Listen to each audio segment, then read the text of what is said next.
Hi, I'm Mark Bonto. Welcome to Comedy on Tap. Thanks for tuning in one more time. We have a great show today. I've got a comedian with me today. Before we get to it, though, we are streaming live. If you're watching this live, the number is 810-250-7365. Give us a call if it's live right now, and I think it is. You can give us a call and you can ask a question to our guest, to myself, to Comedy on Tap, to the city of Flint. I don't care. With me today is a comedian who has been in the ring for a while now. He's performed for some of my shows, The Funny Spot, more than a couple times. He is just on fire. He's fantastic. And he's a wonderful guy. And he's a good friend of mine, Mr. Justin DeBozo. Justin, welcome to the show. Thank you. Talk to me. What, you're not, I don't know if you're used to TV or not, but... No, it's my first time. First time on TV? Doesn't he look good? Okay, so let's start, because I know you, but how long have you been in comedy now?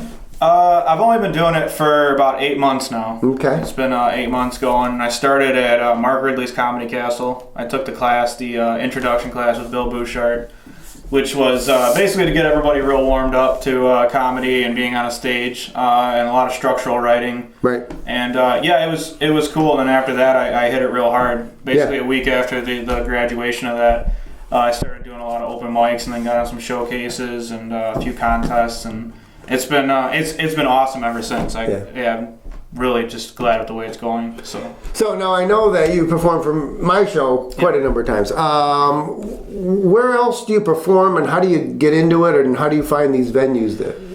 A lot of the venues we find people either get a hold of me, they'll email me, or they'll get a hold of me on Facebook or through any of the websites. The Michigan Comics Network is also one, so shout out to them for being awesome and really helping a lot of comedians find shows. At first, I had just put in a whole lot of basically applications at places and said, hey, I'm looking for stage time and I'm looking to get up, and that's where I found a lot of places from Clawson, Sterling Heights, of course your shows in Flint, Saginaw, Freeland, Monroe, even Detroit, where I'm from, in Grosse Pointe, Troy, if I didn't say that one already. There's so many opportunities out there for comics to get stage time. Right. And it's an awesome thing, the Comics Network, to get people involved. So and now actually I'm receiving more messages to do shows than I am asking. I don't know how long it's been since I've asked to do a show or asked to get stage time. Because the more you do it, the more people see you, the more they know of you. Yeah, word of mouth, and this guy's pretty good. So I'm actually I'm pretty excited. I just got emailed about a month ago from a lady who runs the Laugh Riot Dolls, and she wants to do a show. Heather, if she's watching, thank you. And it's usually an all-female cast of comedians, and they've been trying a new thing lately where they add some guys in there. And so we're going to mix it up a bit, and we got a pretty good lineup. It'll be, as far as the girls, I know Melanie Hearn will be there, I'm not sure, and the other two, I'm sorry. Mike Jeter, myself, and Shane Dials will be doing the show, so I'm excited about that one. That one's on the 27th, so cool. In Grosse Pointe. Well, by the time this airs, it may be, of course we're streaming live right now, but by the time it airs, it may have been done by now. But so it probably went really well. And you should have been there. You see, you missed it. What happened to you guys? So we apologize for putting this on a little later, but no. But your gig's coming up in like a week from now. So yep. Okay, so now you started comedy. You went to Mark Ridley's Comedy Castle. Yeah. You took a class. What made you decide to get into comedy? I'd always had the inclination towards it. It's been. Have you always been a funny guy? I don't know. It's hard to tell. I think that's the problem with comedy is some people. There's a difference between if you think you're funny and other people think you're funny. Right. I mean, if you think you're funny and you want to do it, more power to you. Do it and find out. I definitely think so. But I was always more I was more nervous about it. Everyone tells me I'm funny, but does that mean I'm funny, or does it mean that I just find myself in awkward situations? It's a little different on stage, isn't it? Yeah, absolutely. You can be a funny guy, but you get up on stage telling jokes. Yeah. Oh, and it's completely different from people at work are like, oh, I can tell jokes at work or something. Right. It's like, well, when you got, 50, 60, 100 people or more staring at you, you start to get worried. And the big draw to that is that it's your material. You know, it's one thing for public speaking.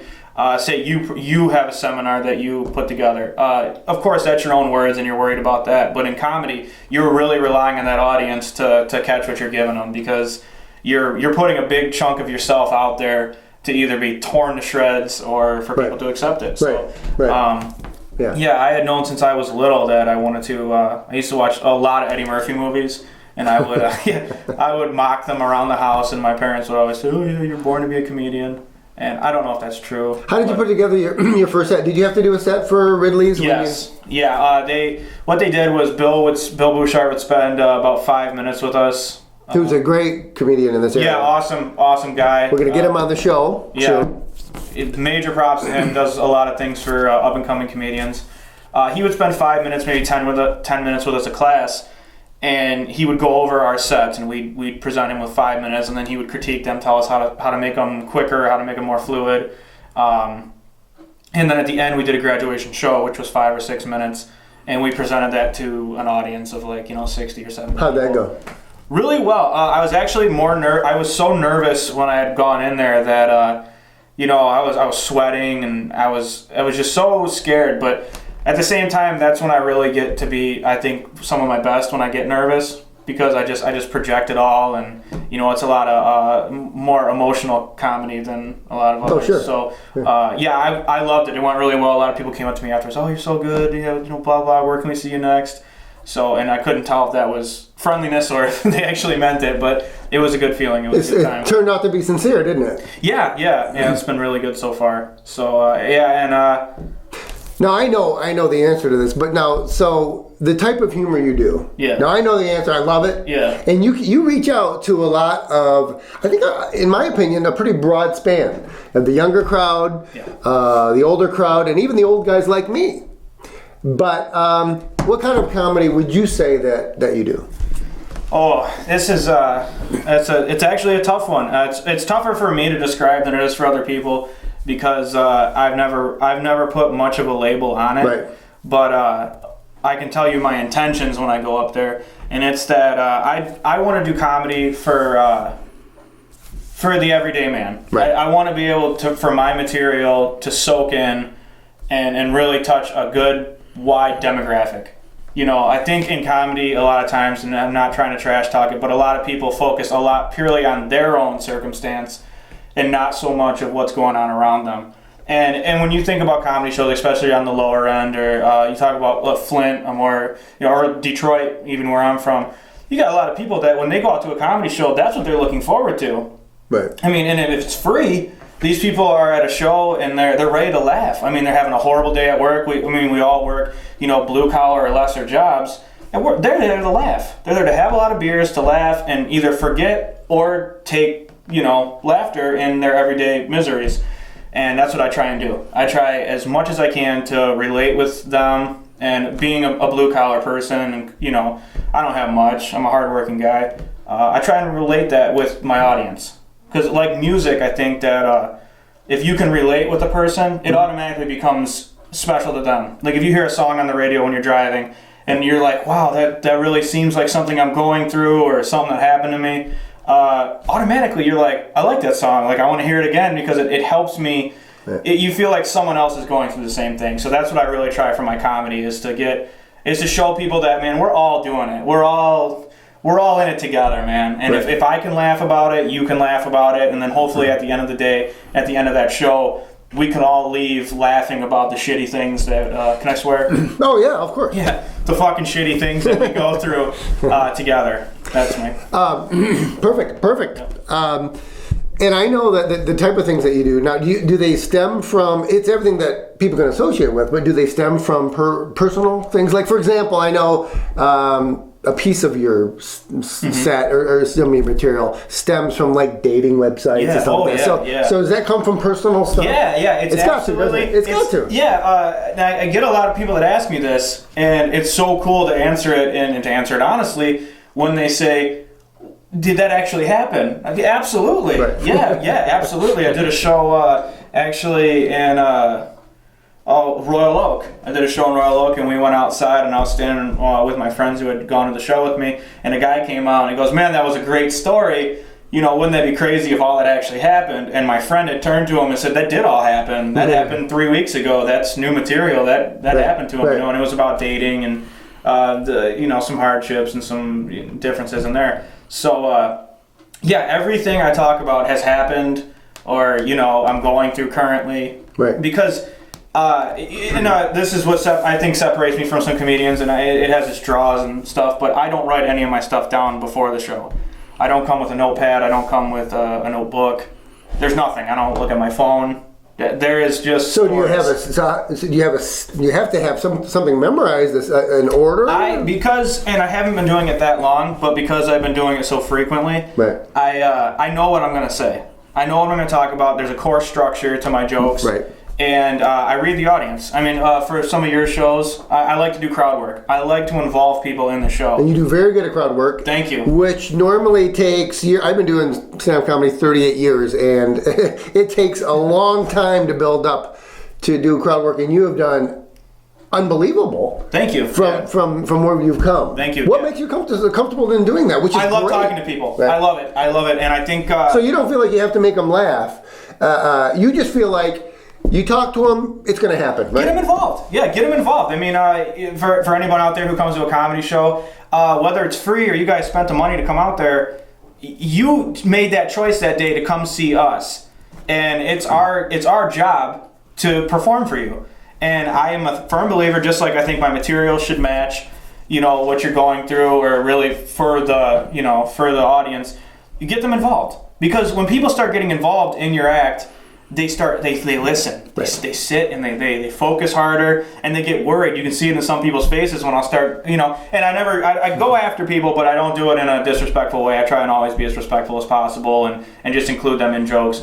But you can see it in some people's faces where they start looking and they're like, "Oh man, he's going to come after me." Yeah, don't talk to me. Look at him, they're like, "Oh, you better listen, honey, because he's going to come after us real quick." So it gets them really involved, and it becomes their show too. Right. And it's a good way to put it. It's a great way to put it. Because they become a part of it. They become more interested, and they feel like they really took a chunk of that show with them. And like I said before, I don't write stuff. There's not a list before I do a show. I never do that because I don't like to feel like it's a job.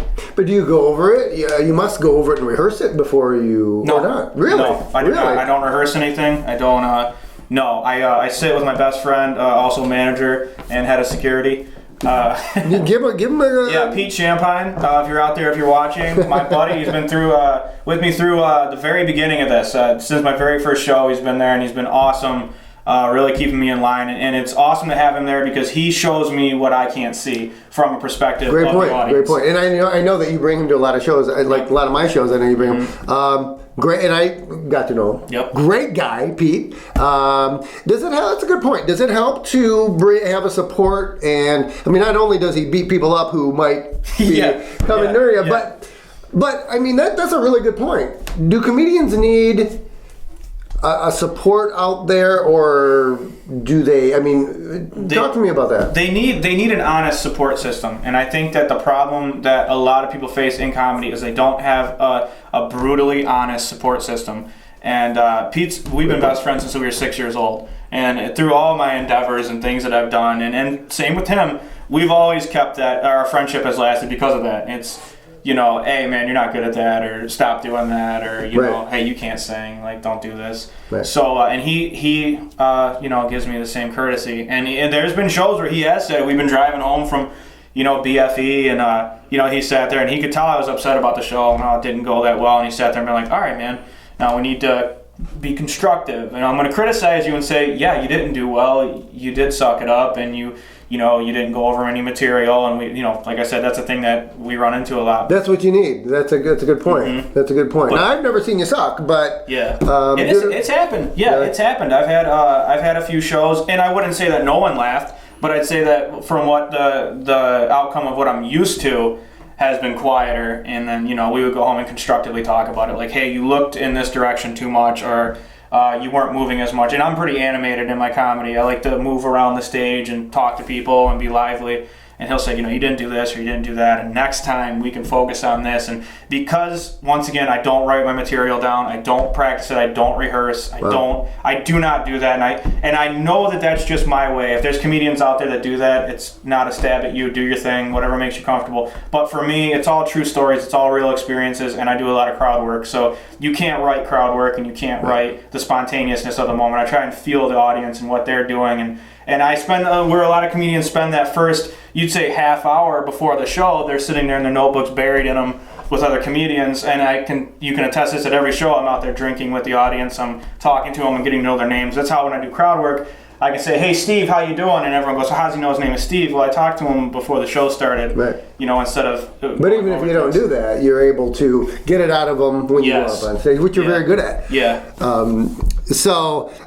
that's good. It is unusual, though, when you went through the class and they taught you this at the beginning, they didn't advise that, or they did. No, they absolutely did. Bill Bouchard's favorite thing to say is, and if you're watching, just so you know that I do actually retain information, Bill, write it down. That's his favorite thing to tell a comedian. Write it down. You'll have a good joke, or you'll go off subject while you're up on stage, and he'll say, I like that. Write it down. Write it down. Write it down. Write it down. Right? And he'll tell everyone, even when you're talking amongst people in a friendly manner, you know, that was funny, write it down. And he says, you know, keep all these jokes logged. And that is something I do. I actually do that. You know, I got probably 2.5 hours of material logged of jokes. And sometimes I'll go over that at night or something, and it's not like I'm rehearsing it, but I'll go over and say, okay, these are hit points, you know, maybe I want to try doing something along these areas. And for most of your shows too, I've always done something different. Usually I mix it up as much as I possibly can, just for a spur of the moment. When you have a set though, like, you know, you have a regular set and you do your set, and then you've thought of these 3, 4, 5 things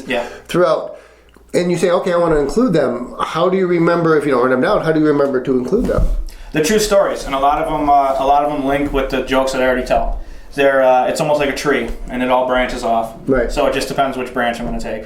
It's you know, you got your core structure. There is a structure to my jokes. There is always a structure. I usually start off with the same thing, and then, you know, read the audience. And that's a tough thing, and it's something I think I do actually pretty well. Not to toot my own horn, but it's read the audience, and I can tell from those first 2 or 3 jokes that I always do what they're into. How much they're gonna laugh. Have they drank too much?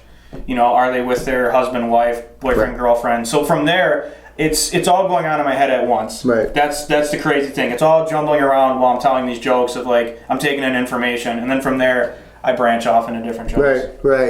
And I know we can't do this in the next 10 minutes, but at least some of the stories that you've... Now, you talked about the audience, and BFE, you've mentioned a couple of these keywords a minute ago.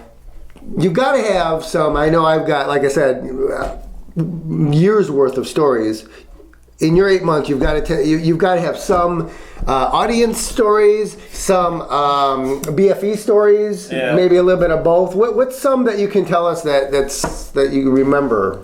Oh, I remember all of them. It's been a lot of traveling. That's for anyone who wants to be a comedian. It's a lot of traveling. It's a lot of long nights. I work a lot. I work real early in the morning till, you know. That's right. Now you're. I find a lot of comedians. Well, a lot, but a lot of them aren't like us. They don't work that much. They don't usually work that much. Yeah. They don't usually have 9 to 8 to 5s, whatever. And you and I, we both do. So that's actually a great point. How do you? Well, I want to get back to the story thing, but I want to. Well, how do you? That's really actually an interesting thing. How do you do it? I mean, because I do the same thing, and that's tough. And I don't do the traveling you do. It's very tough. It's I guess this might get into a whole loop of things that really, you know, I think when you talk about too, is that they don't. And it's not all of you. It's not all comedians. No. But there is a very large margin of comedians that don't work. Right. Or they work at, no disrespect, they work at somewhere 25 hours a week or 30 hours a week. Right. Now, I work from 6 in the morning till 4:30 at night. Right. You're like me. And I do that Monday through Saturday, and Saturdays I work till noon. Now, that's, 60 hours a week almost on a normal week, and we get more overtime than that. So the traveling, you get straight out of work and you got to go to... Unbelievable. Yeah, and it's straight from work and then driving till at 9 o'clock at night to where the show is, and then driving home and then getting 3 hours of sleep and doing You'll find later in your career, you're going to find that you're going to value that you did that. I absolutely, but this is how I feel, and it's how I'll always feel about this. My career, and I have a career, that comes first. Sure. That will always come first. It's how I pay my bills. It's how I pay for my house, my cars. Couldn't have drove to the studio here had you not done that. Absolutely not. So that is the most important thing to me, and it always will be, is my job and my career. I really think that juggling it is just because I love it so much. I don't feel the full weight of it. Right. Had I not enjoyed doing comedy as much as I do, it would be a major burden. And there are some days, man, when I get out of work and I'll have an hour layover at home or something, play with the dog and feed her, and then I'm sitting there like, man, it'd be really nice to just stay home and not do this. But I want to do it, and it's almost like a proving ground.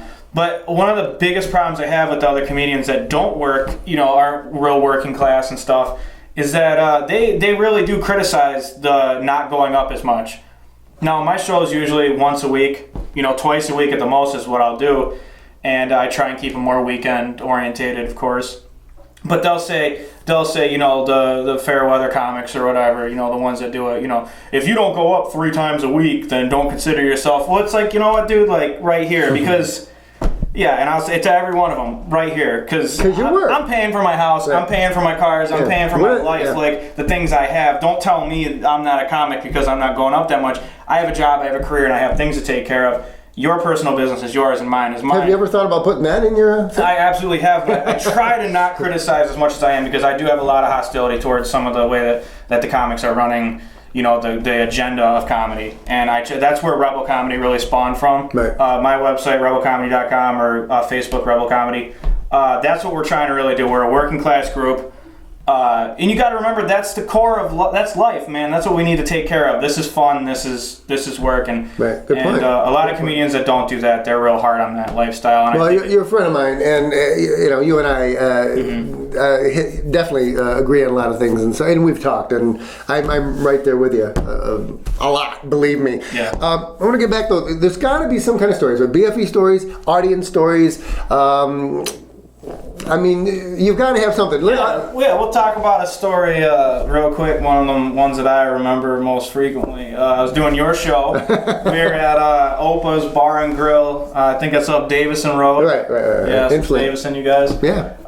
And a girl it was the Autumn Lounge. I take it back. I'm sorry, the Autumn Lounge. We were there, and there was a girl, and she was like hammered drunk. And she just thought I was like the greatest thing in the world because she was hammered. Oh yeah, I do remember that. Yeah. So after a half hour of dry humping my leg and trying to come on to me, and I wasn't interested at all. And I'm single, but you don't want to. I don't usually like to take in that kind of thing. That's you gotta let it go. So she kept forcing her on her friend. I was like, oh, I'm sorry. And I told her, I was like, are you married? And then she goes, no. And I was like, don't lie to me, because in Flint, you guys got a lot of bikers. There's a lot of biker gangs. There's a lot of guys in Flint.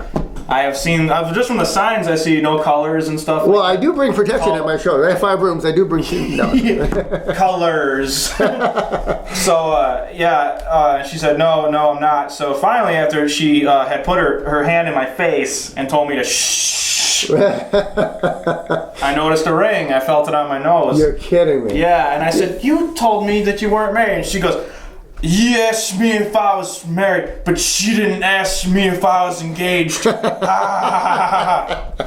Usually it's just the opposite. Usually you find the guy that says, no, but that's interesting. I did not know that. Yeah, and I respectively declined from all conversation. Well, that's I think another thing that we enjoy about you is that you've got such a good morale and such a classy way of you. Even though that you're a good old boy and you're a down-home boy, you're very classy. Well, because you got to have a good balance to it, and I think it's so important. The middle fingers, they wave a lot, and I'm not afraid to tell someone if I don't agree with them. But at the same time, those are the people you may not agree with. But for friends and family and everybody else, you need to have a good structural support, and that's what I try and do. It's the structure of the way I live and moral code and all that, and I won't break that for anybody, especially in comedy. I won't break that. I'm a Christian. I know that in comedy there's not a lot of that, and I don't live the best Christian lifestyle that you normally should, but I still am a believer in God and all that. And well, you're Italian, and being Italian, of course, you've got that automatic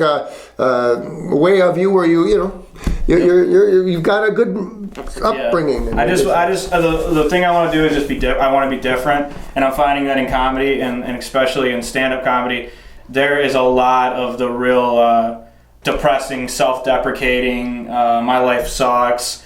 You know that, and that you go on for 10, 15 minutes of that, and then the audience is not supposed to laugh. They feel bad for you.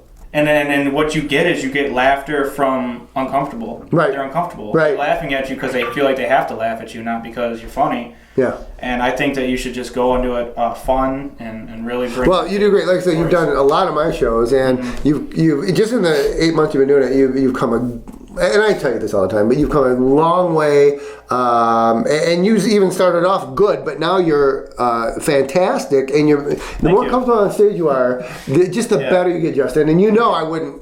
Absolutely, yeah, good guy. Now, with a couple minutes to go, just real quickly, I want to give you some a little bit of kudos and props here to give the audience contact information, where we can see you. Now, this is going to be, I can tell you right now, it's going to be rebroadcast many times over, and it's going to be rerun. So we don't want to put dates in here, but. For the most part, where do you perform, and how can they get a hold of you? For the most part, I actually do perform here in Flint for Mark Bonto. I like doing the funny spot. I enjoy doing those shows. It's a great audience. It's a great venue, and it's the absolute best promoter in the business, hands down. The best. So if you want to see my comedy, definitely, if you're in the Flint area, Saginaw, Clio, come out and see the shows. I also perform in Grosse Pointe, Troy, Sterling Heights. Best way to get a hold of you? Best way to get a hold of me is Facebook at Justin DeVozo. Just search me. If not, also Facebook /Rebel Comedy, or go to the rebelcomedy.com page, and we have listings of my shows and other contact information as far as emails to get a hold of me for shows. Other than that, you can find me in the Detroit area, usually doing stand-up wherever I can find it. Sounds great. Coming out here and hanging out with my buddy Mark. That's right. Justin DeVozo of Harrison Township. And is it Harrison? No, I lived in Harrison Township at one point. I never changed my contact information. So you can also see me on there. Oh, it's St. Clair Shores. Not Harrison Township, yeah, St. Clair Shores. Sorry, yep. Justin, thanks again for coming on. Thank you so much. Appreciate it. I hope we can have you back here in Comedy on Tap. I hope so. Good man. Check him out, Justin DeVozo, at all around the area. That's it for this week, Comedy on Tap. Thanks for tuning in, everyone. My name is Mark Bonto. Everyone have a funny night. Good night. Thank you.